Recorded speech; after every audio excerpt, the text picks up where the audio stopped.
Memory foam নিয়ে সবাই বিভ্রান্ত ছিল যে আসলে মেমোরি ফোমটা দেশি চায়না। ভাই যে যেখান থেকে সোর্স করতেছে সে সেখান থেকে আপনাকে দিবে, এটাই হচ্ছে বাস্তবতা। এই দ্রব্যমূল্যের বাজার যেভাবে ঊর্ধ্বগতি, এই এর মধ্যে কিভাবে কমে দিবে? অবশ্যই সে প্রোডাক্টটা ডাউন কোয়ালিটি করে আপনাদেরকে দিবে।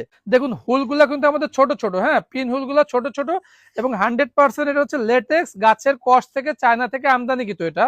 তো এটা হচ্ছে 70 ডেন্সিটি, এবং আমরা কিন্তু লেভাস দিয়ে ব্যবসা করি না, আমরা ব্যবসা করি কোয়ালিটি দিয়ে।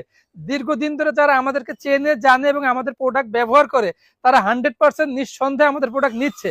একবার বলবো যে আমাদের ফ্যাক্টরিতে আসুন, অন্য একটা ফ্যাক্টরিতে আপনি যান, যে ভিজিট করলে আপনি বুঝতে পারবেন যে আসলে গুণগত মান কোথায় কিভাবে তৈরি করছে। আমি বলবো না যে ম্যাট্রেস অনেকেই খারাপ বানায়, খারাপ কেউ বানায় না, সবাই ভালো ম্যাট্রেস বানায়, কিন্তু অনেকে ডাউন কোয়ালিটি দেয়। দেখা যাচ্ছে আমরা যে রিবন্ডেডটা ব্যবহার করি 120 ডেন্সিটি রিবন্ডেড, অনেকে সেখানে 80 ডেন্সিটি দেয়, 100 ডেন্সিটি দেয়। আসলে ভাই লাভ এখন বেশি করার সুযোগ নাই, কম্পিটিশন সবকিছুতে, অনলাইন বাজারে কম্পিটিশন। আমরাও ব্যবসা করি সীমিত।